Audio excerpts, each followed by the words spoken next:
कृष्णलाल की वाङ्मय प्रतिस्वरूपा श्रीमद्भागवत महापुराण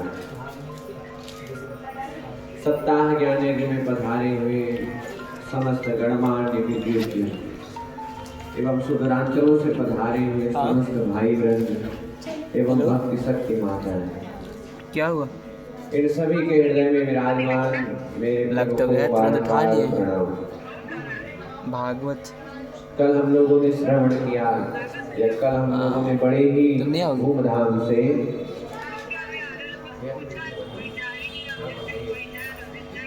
कल क्यों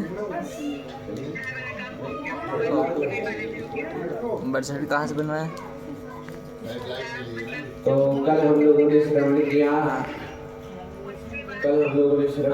या कल हम लोगों ने बड़े ही धूमधाम से अपने प्रभु का जन्मोत्सव मनाया और खूब सारी बधाइयाँ प्रभु को दी और प्रभु से खूब सारी बधाइयाँ हमें प्राप्त हैं। हाँ, उसको तो अंगूठा लगाने जाना ही पड़ता है। 18 श्लोकों में श्री सुखदेव जी महाराज ने नंद महोत्सव का वर्णन किया है और उसमें कहीं भी उन्होंने एक बार भी नहीं कहा कि नंद के छोड़ा हुआ है, एक बार भी नहीं कहा। सुखदेव जी महाराज कहते हैं कि नंद के छोरा नहीं हुआ है बल्कि नंद के आनंद भयो, और इतना आनंद हुआ है कि आज पूरा नंद भवन आनंद से भरा हुआ है। सभी लोग महाराज आनंद के मारे बहे बहे जा रहे हैं और जब आनंद की खबर नंद बाबा को पता चली तो आहूय विप्रान वेद ज्ञान स्नातः शुचिरलं कृतम्। जब यह खबर महाराज नंद बाबा को पता चली तो दिव्य वैदिक ब्राह्मण बुलवाए। ब्राह्मणों ने आकर के कहा, बाबा अब हम तो आ गए हैं, अब जाओ पहले दिव्य स्नान करके आ जाओ। अब नंद बाबा जो ही स्नान करके गए तो स्नान करके आ गए, बोले ठीक है प्रभु हो गए स्नान। ब्राह्मणों ने कहा, बाबा आपने स्नान तो कर लिए हैं पर आप जो है बढ़िया से ढंग के वस्त्र को धारण कर लो। जो ही बाबा वस्त्र धारण करने के लिए अपने कक्ष में गए तो पीछे से ब्रजग्वाल वालों ने आए करके घेर लिया और कहा, बाबा आज हम तेरो श्रृंगार करेंगे। बाबा ने कहा, प्रभु अब जब हम 90 साल के डोकरा है गए हैं तब तुम हमारो का श्रृंगार करोगे? फिर भी तुम्हारी इच्छा ही है तो तुम कर दो हमारो श्रृंगार। अब तो महाराज एक ग्वाला दौड़ा और बढ़िया दिव्य पीली कलर की धोती लाया और लाए करके बाबा को पहनाई। एक ग्वाला दौड़ करके गया, दिव्य इत्र लाया, बाबा की मूछन में इत्र लगाए दिए, बड़ी हासी पगड़ी धारण कराई, दिव्य श्रृंगार कराए करके दर्पण दिखाते हुए बोले, बाबा देख तो कैसो लग रहो है। बाबा ने जो ही देखी तो ग्वाला से कहो, ग्वाला अब तुम्हें बताओ कौन हमें 90 साल के डोकरा कहेगो। अब जो कोई मोए देखोगो वही कहेगो महाराज की बाबा तेरे तो आजे ब्याह भय हो। बोलो राधे राधे। बाबा को दिव्य श्रृंगार की ओर श्रृंगार करके बाबा जो ही बाहर आए तो दर्शन करते ही जो ब्राह्मण थे वह प्रसन्न हो गए और जो ही प्रसन्न हुए तो कारयामास विधिवत् पितृदेवार्चनम्। ब्राह्मणों ने मिलकर के बड़ा दिव्य संस्कार किया, छुरा को नाल छेदन संस्कार किया और बाबा के जो पितृ देवार्चनम था, पितरों का बड़ा दिव्य पूजन कराया। अब तो महाराज नंद भवन में तो आनंद मनाया जा रहा है और आनंद इतना बढ़ गया कि बाबा के घर में जितने भी किवाड़ थे उन सबको खोल दिया। चाहे वो धन के किवाड़ थे, सोने के किवाड़, वस्त्र के किवाड़, सोने चांदी हीरे मोती जिनके भी किवाड़ थे सब खोल दिए। अब जो जैसा आ रहा है वह अपने भाग्यानुसार पा रहा है। बाबा तो महाराज मस्ती में नाच रहे थे कि अचानक बाबा को याद आया कि महाराज हम तो नाचने गाने में ही व्यस्त रहे, और कंस को कर देना तो भूल ही गए। और यदि कदाचित हम कंस को कर नहीं देंगे तो आयकर विभाग की समस्या खड़ी हो जाएगी। इसलिए महाराज हमें तुरंत जाना चाहिए। तो ग्वालाओं को बुलाकर के कहा कि ग्वालाओं, गोपाल गोकुल रक्षाया निरूप्य मथुरा नंदः कंसस्य वार्षिकम् परं दातुं कुरु बाबा ने ग्वालन से कही, ग्वाला हम तो नाच में गावे में इतना व्यस्त रह गए कि हमने कंस को कर देना ही भूल गए। इसलिए गोकुल रक्षायाम अहम निरूप्य मथुराम गतः और नंदा कंस से वार्षिकम्। तुम लोग गोकुल धाम की व्यवस्था का निरीक्षण करो और हम अभाले मथुरा नगरी जाएंगे और कंस को कर दे करके तुरंत ही वहां से लौट आएंगे। ग्वालन ने कही, ठीक है बाबा, जैसी आपकी इच्छा, आप यही चाहते हो तो जाओ। अब जो ही बाबा मथुरा नगरी पहुँचे तो जो ही बाबा मथुरा पहुँचे तो मथुरा से कन्हैया की मौसी जी आएगी। मौसी जी का मतलब तो आप समझ ही गए हो कि कंसेन प्रहिता घोरा पूतना बाणधारी संसुराचारणे ग्रन्थे पुनरग्राम व्रजा। नगर ग्राम में भ्रमण करती कराती बाल घाटी पूतना आज गोकुल धाम में उसने प्रवेश किया। जो ही प्रवेश किया तो उसने जो ही सुना कि नंद के आनंद भयो वाने विचार के महाराज मोई लग रहे काउ के पूत भयो और हमारा नाम है पूतना, जो पूत को ना रखे इसलिए देखते हैं कि आपके पुत्र भयो। अब तो महाराज पूतना आगे चली और जो गोपियों का झुंड था वो गोकुल जा रहा था, नंद भवन जा रहा था मैया यशोदा को बधाई देने के लिए। तो उसी महाराज माया के स्वरूप से अपना इतना दिव्य स्वरूप बना लिया कि प्रतीत तो ऐसा हो रहा था जैसे गोपियां श्रियं दृष्टमिमां गतां। स्वरूप ऐसा बनाया कि लग रहा था कि स्वर्ग से डायरेक्ट महालक्ष्मी ही उतर आई है हमारे प्रभु का दर्शन करने के लिए। इतना दिव्य स्वरूप बनाया और स्वरूप बनाए करके गोपियों का झुंड बधाई देने के लिए जा रहा था। उसी झुंड में वह मिल गई और जो ही गोपियां नंद भवन पहुंची तो अन्य गोपियां थी वो मैया को जानती थी, तो मैया को बधाई देने लग गई। तो यानी भी बहाना बनाना प्रारंभ किया कि अरे बहने सुना, मैंने जैसे सुनी कि थारे 80 साल के बुढ़ापे पे लाला भयो है, मैं तो सुनते बावरी है करके सारे कार छोड़ छाड़ के आई हूँ। इसलिए अब तो वो खड़ी खड़ी का देख रही है, ना पहचानी।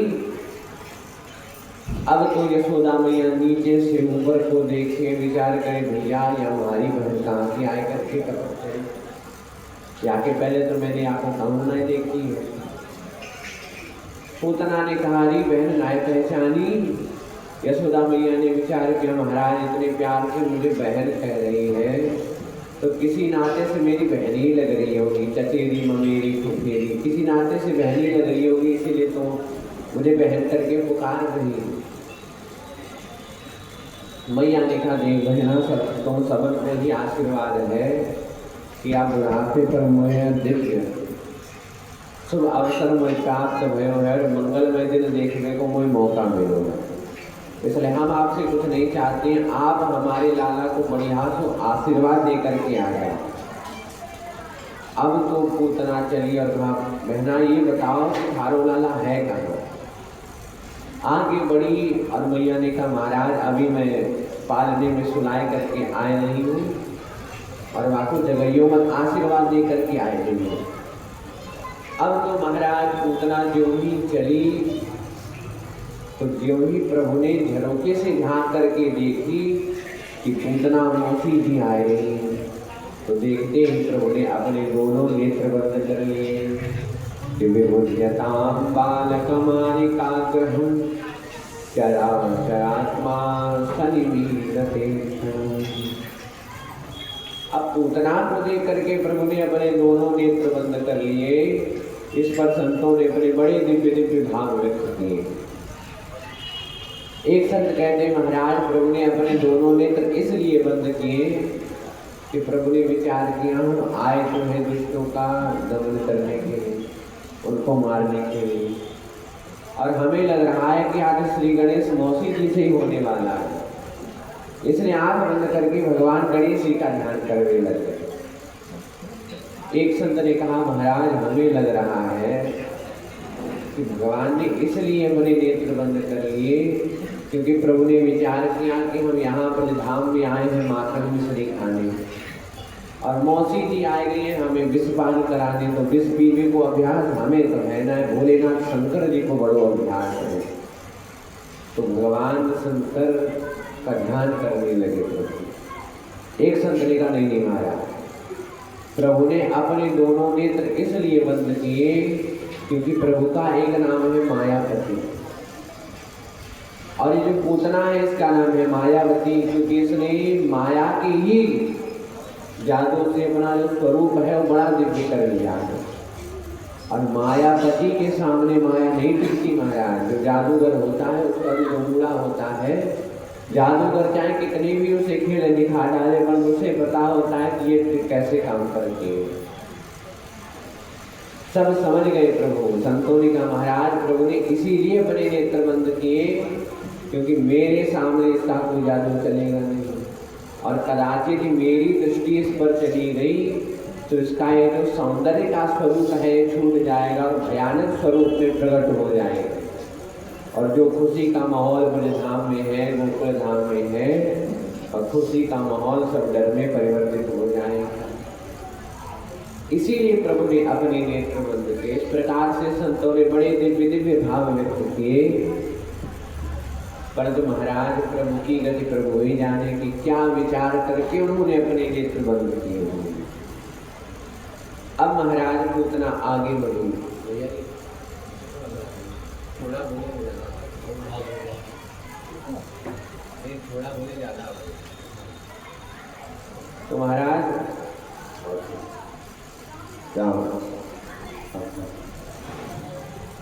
तो महाराज जैसे पूतना पहुंची तो प्रभु को उठाया, प्रेम से अपने हृदय से लगाया और अपना विषयुक्त स्तनपान कराने लगे।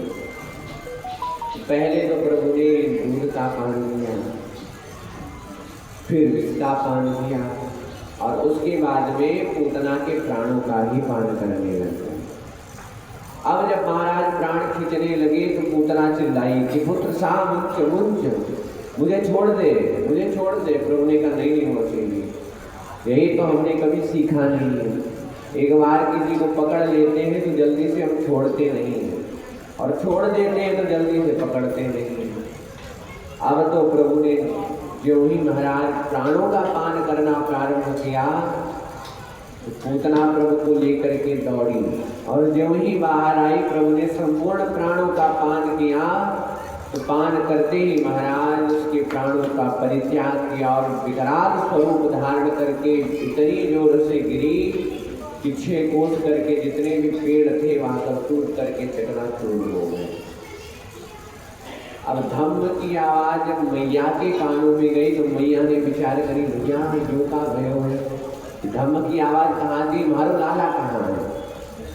अब जब जाए करके देखी तो कहा देखा कि लाला को पालने में है ही ना, तो भैया मारो लाला कहाँ गए हो। अत्र तत्र ढूंढने लग गए कि एक वाला ने जाए करके देखी कि महाराज हमारे कन्हैया तो पूतना का विकराल स्वरूप मरा पड़ा हुआ है, और उसके उदर के ऊपर ही मुखीरा कर दी। स्वरूप इतना बड़ा था महाराज की ब्रजवासी थे, उन्होंने सीढ़ी लगाए करके उसको उतारा, प्रभु को उतार करके जो ही मैया के हृदय में दिया, और मुस्कुरा करके प्रभु ने मैया का जब स्तनपान किया तब मैया के जान में जान आई कि महाराज प्रभु की कृपा से हमारो लाला तो एकदम सुरक्षित है भैया। अब मैं तो एक बात जान गई हूँ कि साक्षात नारायण ने ही हमारे छोरा की रक्षा करी, परंतु एक बात ये नहीं समझ में आ रही कि आखिर मारो लाला वह पूतना के उदर पे पहुंचो कैसे। ये भी तो बात विचार करने वाली है।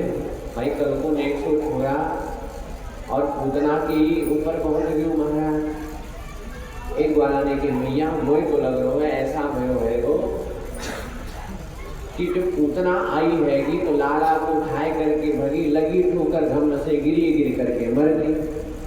मैया ने कहा अरे छोरे ठोकर लग के मरी है थी, पेट की बल गिरी होती, ये तो पीठ के बल गिरी है। एक छोरा ने कहा महाराज मैया मोए तो लग रहा है कि थारे छोरा को जब लेकर के भगी हैगी तो प्रभु ने ऐसी कृपा करी कि एक जो मुक्का बना करके इसके ऊपर रख दी, आपको कल्याण रहेगा। मैया ने कि देखो महाराज जैसी मरनी थी सो मर गई, परंतु आज साक्षात नारायण ने हमारे छोरा की रक्षा करी। पर तुम्हारे छोरा ने सबको स्पर्श किया है इसलिए अपवित्र है गए, तो चलो यहाँ की शुद्धिकरण करें। तो मैया महाराज कन्हैया को लेकर के गौशाला में आई और सबसे पहले गौमूत्रेण स्नापयित्वा पुनः गौरजसा, सबसे पहले मैया ने गौमूत्र से लाला को स्नान करायो, गाय के गोबर से स्नान करायो और आखिरी में महाराज गाय के चरण रज से झाड़ा मारो, वहां से स्नान करायो। और स्नान करावे के बाद में महाराज गाय की पूंछ को पकड़ करके बाल रक्षा कवच का पाठ करके झाड़ा मार। देखिए महाराज आपके घर में छोटे छोटे बालक बालिका तो होंगे और कभी कभी क्या होता है हमारे बालक की नजर लग जाती है, तो आप लोग शुद्ध देसी गाय की पूंछ पकड़ करके अपने लाला को झाड़ा मार दिया करो, सारी अलाय बलाय विघ्न बाधा सब छोड़ कर हो जाएगी। तो इंद्रियाणि हृषिकेश प्राणान् नारायणो वतो स्वैतरीश प्रतिष्ठितं मनो योगेश्वरो वतो। इधर महाराज लाला को शुद्धिकरण है तो कि इतने में मथुरा गए थे नंद बाबा और मथुरा से लौट आए और जो ही आई तो तुरंत ग्वालन ने बताया बाबा आज तो गजब है। बाबा ने कहा काम है भैया ऐसा कहा है कि कितने घबराए घूम रहे हो। ग्वालन ने कही बाबा आज थारे घर में पूतना घुसाई थी, थारे लाला को लेकर के भगी और इतनी जोर से गिरी कि अपने प्राणों का भी परित्याग कर दिया। बाबा ने कहा भाई कछु भयो हो, परंतु एक बात तो मैं जान गया हूँ कि जो वसुदेव जी हैं वसुदेव भैया पक्को जोत से निकलवाने में पहले ही सूचित कर दिया तो कि बाबा तो जल्दी से अपने घर की ओर भाग, थारे घर पे संकट आने वालों है। और भैया बाकी बात सत्य नहीं, जैसे ही मैं यहाँ आया हूँ कि बात से पहले मुझे पता चलो कि संकट आए करके जाए चुके हैं, पर वाला मुझे जैसे ही पता चलो कि संकट आवे वालों है तो सो मैंने माला सटकाई, रास्ते पर भजन करते चलो आयो। और भजन करके महाराज मैंने प्रभु से केवल एक बात ही मांगी कि प्रभु छोरा की रक्षा करिए। और हमें लग रहा है इतनी दिव्य रक्षा प्रभु ने कर दी है कि एक धमोकरा रख दियो पोतरा के ऊपर, पोतरा को भी कल्याण रहेगा। वाला बोले अच्छा बाबा तो ये बात है, हम इतनी देर से यही नहीं समझ पा रहे थे कि आखिर ये पोतना मरी तो मरी कैसे। अब सब समझ गए कि महाराज ये किसी ने आपको नहीं मारा है, थारे भजन को ही चमत्कार है जो अपने पूतना ने प्रभु के द्वारा ही अपने प्राणों का परित्याग कर दिया है। परंतु बाबा एक बात मुझे बताओ कि पूतना तो मर करके चली गई है, परंतु गोकुल मथुरा गोकुल का रास्ता और जाम कर गई है। तो बताओ तो करें क्या, याके भारी भरकम शरीर को क्या करें। बाबा ने कही देखो भैया अपने अपने घर से आरी फरसा लाओ, याके बड़े बड़े हाथ पैर को काट करके आके ऊपर डालो और लगाए दो यहाँ में यार। ब्रजवासी ने वैसे ही कियो जैसे बाबा ने कही थी, और जो ही महाराज पूतना के मृतदेह में आग लगाई तो जो दिव्य सुगंध पूतना के महाराज हृदय से निकली, उसके शरीर से निकली, कि सारा ब्रजमंडल गोकुल धाम सारा सुगंधित हो गया। परीक्षित ने सुखदेव जी से पूछा कि हे प्रभु, ये जो पूतना थी तो पापिनी थी, दुष्टा थी, फिर इसके देह से सुगंध कैसे निकली। तब सुखदेव जी महाराज ने कहा कि बड़े बड़े संत महात्मा 10-10, 20-20 हजार जंगल में 10-10, 20-20 हजार वर्ष जंगल में तप करते हैं कि मृत्यु समय मुख से राम निकल जावे, परंतु निकल नहीं पाता है, परंतु परम धन्य है ये पूतना, जिसने अपने प्रभु को अपने हृदय से लगा करके अपने प्राणों का परित्याग किया है। इसलिए उस पूतना के कल्याण में तो कोई संदेश नहीं हो सकता है कि पूतना लोकमालिनी राक्षसी रुधिरासना जिघांसया के हरे सनम दत्त्वा सदगति। महाराज पूतना में एक भी सद्गुण नहीं था, पूतना में एक गुण नहीं था, जो थे वो सब अवगुण ही बड़े हुए थे। परंतु प्रभु ने उसके समस्त अवगुणों पर पर्दा डाल करके कहा महाराज बुरी भली जैसी भी थी, परंतु काम तो मेरी माता ही कर रही थी। इतने प्यार से मेरे निकट आई, मुझे उठाया, अपने हृदय से लगाया और इतने प्रेम से अपना स्तनपान करा रही है, इसलिए काम तो मेरी माता ही कर रही है। महाराज बोलो राधे राधे। महाराज बाबा मानस में कहते हैं कि जब जन अवगुण प्रभु मान न काओ, दीन बंधु अति मृदुल स्वभाव। प्रभु तो बस कृपा करने का मौका ढूंढते हैं, कब आप ऐसा कार्य कर ले, कब प्रभु आप कृपा कर ले। पूतना ने कभी नहीं सोचा था कि मैं भी सदगति को प्राप्त होंगी, परंतु प्रभु ने कहा कि जो इसने कार्य किया है ये मेरी माता श्री का किया है, इसलिए इसको भी परम गति प्राप्त होनी चाहिए। और पूतना को भी महाराज परम गति प्राप्त हुई। बोलिए पूतना वर्धन भगवान की, कृष्ण कन्हैया लाल की। अब महाराज पूतना का उद्धार हुआ। अब मैया तो किसी न किसी बहाने लाला को जन्म उत्सव मनाती ही रहती है, उत्सव मनाती ही रहती है।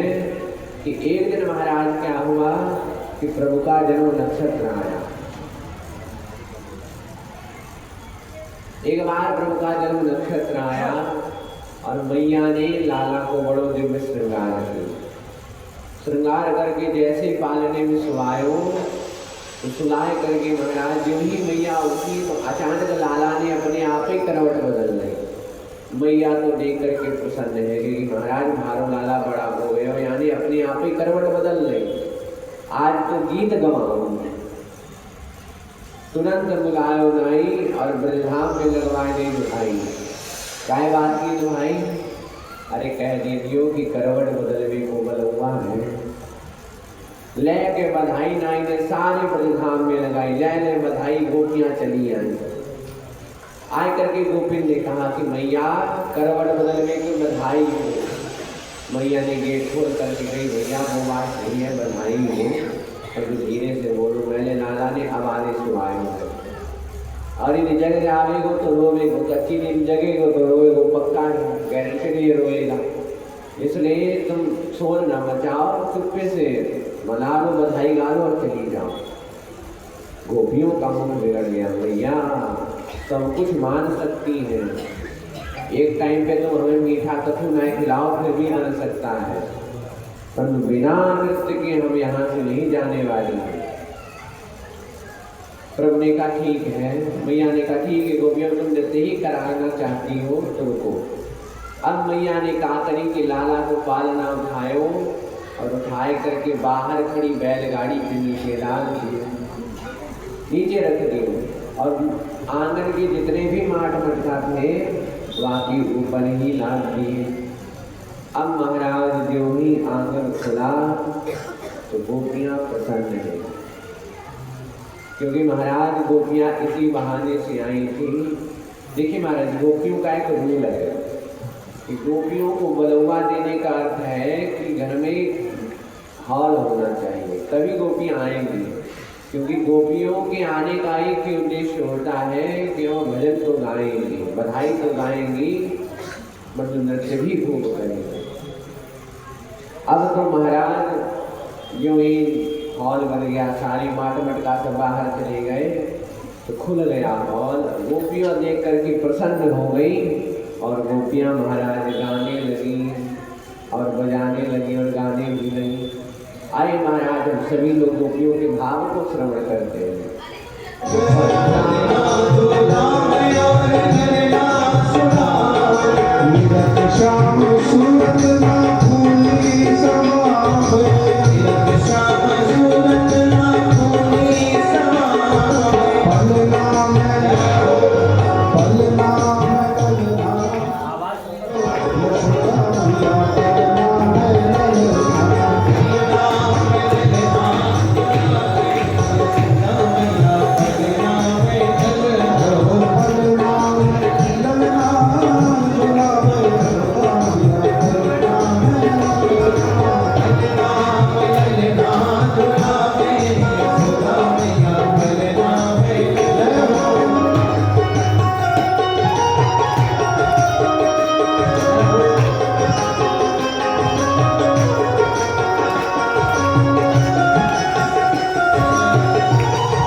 गोपियाँ गाने लगी, गीत गाने लगी और जो ही गीत का हल्ला मचा कि पलना में ललना जुड़ावे। अब तो महाराज प्रभु की नींद खुली। प्रभु ने विचार किया, वाह क्या दिव्य नृत्य हो रहा है। और जिसके लिए नृत्य हो रहा है वो तो इस बैलगाड़ी के नीचे महाराज पड़े हैं, तो हमें भी नृत्य देखना है, हमें भी वहां तक पहुंचना है। तो क्या किया जाए महाराज, ऐसा का किया जाए कि वहां तक हम पहुंच जाए। तब प्रभु ने विचार किया कि बाला नाम रोदनम बल, बालकों के रोने में बहुत बल होता है। बालक महाराज आपके घर में कोई छोटा सा बालक 10 मिनट एक तार रो दे, फिर तो महाराज इतने डॉक्टर के पास ले जाओगे तो आपको भी पता नहीं लगेगा। तो महाराज प्रभु ने विचार किया कि बाला नाम रोदन बल, बालकों के रोने में बहुत बल होता है। ऐसा विचार करके प्रभु ने रोना प्रारंभ किया। तो महाराज बड़ी देर तक रोते रहे, हाथ पैर घटारे, सब इधर से उधर किया, और फिर भी महाराज कोई असर नहीं आया। कि रुदिता नील पालीन चित्तमेतन न सरुदय, नैवा शृणोद वै रुदितम सुतस्य सरुदन सनार्थी चरणामृत बुद्ध। बड़ी देर तक जब रोते रहे पर किसी ने जो नाय सुनी, तब प्रभु ने विचार किया कि भैया ऐसे रोने से कुछ फायदा ना है। कि रो ही रहे थे कि अचानक रोते रोते दृष्टि जब बैलगाड़ी पर गई, तब प्रभु ने कहा देखी एक सट्टासु नाम का दैत्य बैठा हुआ था। माँ प्रभु ने कहा मामा जी आप ठीक समय पर आए। जो ही प्रभु ने सट्टासु नाम के दैत्य को देखा तो घुमा करके एक अपने श्री चरण से लात मारी तो धाम से टूट गई बैलगाड़ी। जितने भी माट मटका थे वह पूरी सब टूट करके चकनाचूर हो गए। अब धम्म की आवाज जैसे मैया ने सुनी, दौड़ करके मैया बाहर आई कि अरे महाराज का है। मैया ने देखी कि महाराज बैलगाड़ी टूटी पड़ी हुई है, हमारे जितने माट मटका हैं वह भी सब टूट गए। पर भैया ये टूट गए कछु बात रहे, बोले मारो लाला कहाँ गए हो।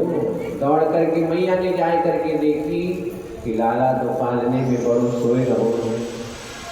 लाला को उठाए हृदय से लगाए, जो ही हृदय से लगायो तो लगाए करके मैया तो प्रसन्न है कि महाराज मारो लाला तो सुरक्षित है। साक्षात प्रभु ने ही यहाँ के ऊपर कृपा करी है। परंतु यहाँ पर बात ये है कि आखिर ये बैलगाड़ी टूटी तो टूटी कैसे।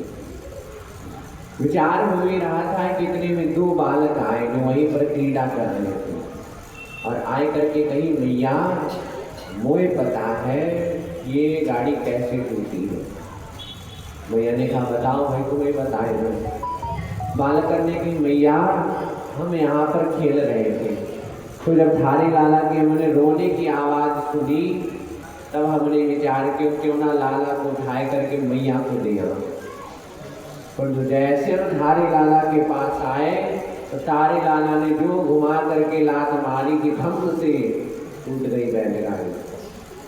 मैया ने कही अरे दाई के छोरे कहीं भांग वांग खाए करके तो ना आए हो।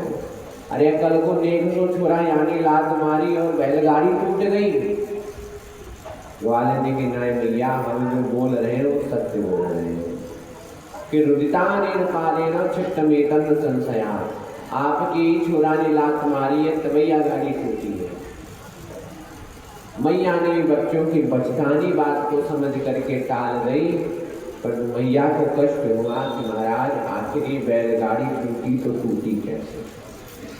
मैया ने महाराज फिर से लाला को बढ़िया से स्नान कराए हुआ को पवित्र किया। अब एक दिन महाराज यशोदा मैया अपने लाला को आंगन में बैठ करके खिलाए रही थी, उछाल उछाल करके खिलाए रही थी और जितना खिला रही थी जितना उछाल रही थी प्रभु उतने ही प्रसन्न हो रहे थे। अब तो महाराज मैया उछाले लाला हंसे कि अचानक प्रभु ने देखा कि तृणावर्त का नाम का जो दैत्य था वह चक्रवात अर्थात तूफान का रूप बना करके आया। प्रभु ने विचार किया ओ मामा जी आप भी एकदम ठीक समय पे आए। जो ही प्रभु ने तृणावर्त को देखा तो जो अपना वजन था वो बढ़ाना प्रारंभ किया। इतना बढ़ाया वजन की मैया भी चक्कर में पड़ गई। लाला को आंगन में बिठा दी और आंखें फाड़ फाड़ करके देखने लगे कि महाराज अचानक भारी लाला को ऐसे कहा है गए हो जो इतना भारी कैसे है गए भैया अभी तो हल्को थोड़ा तो। तब विचार के अरे महाराज बात इतनी देर से दुग्ध पान कर रहे है तुम्हें लग रहा है यानी ज्यादा दुग्ध पान कर रही है इसलिए महाराज इतने भारी है। अभी 2 मिनट यदि खेलेगो तो एकदम फिट है जाए। अब मैया ने ऐसा विचार करके लाला को आंगन में क्रीड़ा करने के लिए छोड़ दी। जो ही मैया ने लाला को देख छोड़ा मैया अंदर अपना काम करने के लिए गई कि इतने में तृणावर्त को मौका मिल गया और तूफान का रूप बना करके आया और प्रभु को अपने पीठ पर बैठा करके उड़ा दिया। प्रभु भी महाराज बड़े आनंद से किसी बात की टेंशन नहीं, बिल्कुल नो टेंशन होकर के बैठ गए और पूरी ब्रजधाम की सवारी काट ली। ब्रजधाम की सैर कर ली। परंतु जब उसने ब्रजधाम के बाहर ले जाने का प्रयत्न किया तब प्रभु ने कहा नहीं नहीं महाराज मेरी भी एक सीमा है, इसके बाहर में नहीं जाऊंगा। अब तो महाराज फिर से प्रभु ने अपना वजन बढ़ाना प्रारंभ किया। इतना वजन बढ़ाया कि तृणावर्त भी चक्कर में पड़ गया कि महाराज मैंने कहीं बालक की जगह पर कोई काला पत्थर तो नहीं उठा लाया। अरे बालक इतना कहीं भारी होता है का बालक तो हल्का सा होता है महाराज। प्रभु ने विचार कि अरे तृणावर्त तुम्हारी इतना मुठ तो मैंने भी नहीं देखा है। अरे लोग पत्थर में मुझे देखते हो, तुम मुझ में पत्थर का दर्शन कर रहे हो। अब जो तुम्हारा सिले वो पत्थर से ही पटकेंगे।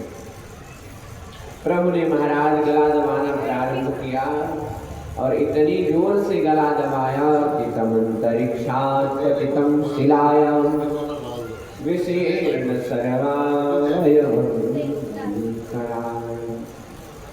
इतनी जोर से प्रभु ने महाराज उसका सिर दबाया कि त्रामृत चक्कर खा करके उसका जो सिर था वह एक शिला में टकराया, और जो ही टकराया तो गोविंदाय नमो नमः।